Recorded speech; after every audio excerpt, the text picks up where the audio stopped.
ஒரு நாட்டை ஒரு மன்னன் ஆண்டு கொண்டிருக்கான். அவனுக்கு வாரிசுகள் கிடையாது, குழந்தை கிடையாது. அவனுக்கு பின்னாடி நாட்டை ஆள்வது யார் என்ற சந்தேகம் அவனுக்கு வருது. என்னடா பண்ணலாம், நமக்கு பின்னாடி நம்ம இந்த நாட்டை ஆள ஒரு இளவரசன் தேவைப்படுறானே அப்படிங்கும்போது ஒரு தேர்வை வைக்கிறான், ஒரு போட்டியை வைக்கிறான். நாடெங்கிலும் தண்டோரா அறிவிக்கப்படுது, பறை அறிவிக்கப்படுது. இந்த நாடு இளவரசர் தேர்வு செய்யப்பட போறார். இந்த நாட்டை மன்னருக்கு பிறகு ஆள்வதற்கு ஒரு இளவரசரை மன்னர் தேர்வு செய்ய இருக்கிறார். அதற்கான போட்டி நடக்கிறது. எல்லோரும் அரண்மனை வாசலுக்கு வரவும் வந்துட்டான். எல்லாருக்கும் என்ன பண்றாரு, ஒரு ஜாடி, கொஞ்சம் மண்ணு, கொஞ்சம் விதை கொடுக்கிறார். விதை, இந்த விதையை முளைக்க வைத்து நன்றாக வளர்த்து கொண்டு வருபவன் எவனோ அவனே இந்த நாட்டின் இளவரசனாக தேர்வு செய்யப்படுவான். இதான் அறிவிப்பு. எல்லாரும் வாங்கிட்டு போயிட்டான். அதுல ஒரு ஓலை குடிசையில ஒடுங்கி அடங்கி வாழ்கிற ஒரு ஏழை தாயின் எளிய மகன் ஒருவன் வரான். அவன் ஒரு சின்னவன். அவன்கிட்டையும் விதை கொடுக்கப்படுது, ஜாடி கொடுக்கப்படுது, அதுல மண் இருக்குது. அந்த ஏழை தாயின் மகனும் தாயும் சேர்ந்து அவனுக்கு இன்னும் தினம் அதுக்கு விதையை பூத்தி விதையை போட்டு தண்ணியை ஊத்தி ஊத்தி ஊத்தி ஊத்தி பார்க்குறான். அது முளைக்கவே இல்லை. அது முளைக்கவே இல்லை. அரசர் அறிவிச்ச நாள் வந்துருச்சு, செடியை கொண்டு ஒப்படைக்கணும். அந்த ஏழை தாயின் மகன் அழுறான். முளைக்கவே இல்லையே, நான் எப்படி போய் மன்னர் முகத்தில் முழிப்பேன், நான் எப்படி கொண்டு போவேன் அம்மா அப்படின்னு.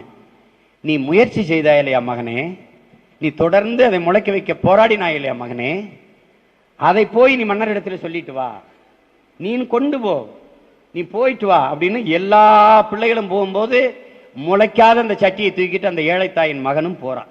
எல்லாரும் காட்டுறான், என் செடி எப்படி வளர்ந்துருக்கு பாருங்க, என் செடி என்னைத்தான் தெரிவு செய்ய போறார், நான் நல்லா உயரமா வளர்த்துட்டேன், என் செடி கொழு கொழுன்னு நல்லா பச்சையா இருக்கு, என்னைத்தான் தெரிவு செய்ய போறார் மன்னர் நினைச்சிருக்கான். மன்னர் என்ன பண்றாரு, எல்லாரையும் நகர்த்தி நகர்த்தி விடுறாரு. கடைசியா முளைக்காத ஒரு சட்டியை கொண்டுட்டு வர்றான். மன்னா, நான் பெருமுயற்சி எடுத்தேன், காலை மாலை இருவேளையும் இதுக்கு தண்ணீர் வைத்தேன், இதுக்கு உரம் வைத்தேன், தண்ணீர் விட்டேன், ஆனாலும் இந்த சட்டியில் இந்த விதை முளைக்கவே இல்லையே மன்னா, நான் என்ன செய்யறதுன்னு சொல்றான்.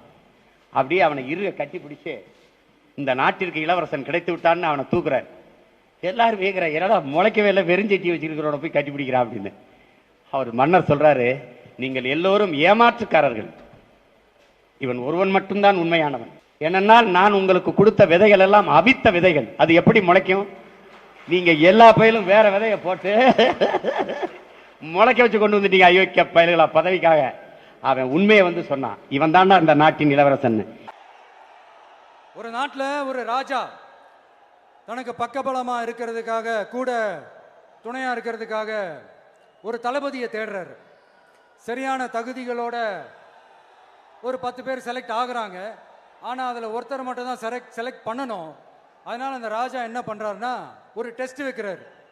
அந்த 10 பேர் கையிலையும் விதை நெல்லை கொடுத்து இதை நல்லா வளர்த்து கொண்டு வாங்க, ஒரு 3 மாதம் கழிச்சு வாங்கன்னு சொல்லி அனுப்பி வச்சிடுறாரு. 3 மாதம் கழிச்சு வரும்போது அதில் ஒருத்தர் ஆளு உயரத்துக்கு வளர்த்துருந்தாரு, ஒருத்தர் தோல் உயரத்துக்கு வளர்த்துருந்தாரு. அதில் ஒரு 9 பேரும் நல்லா வளர்த்து கொண்டு வந்திருந்தாங்க.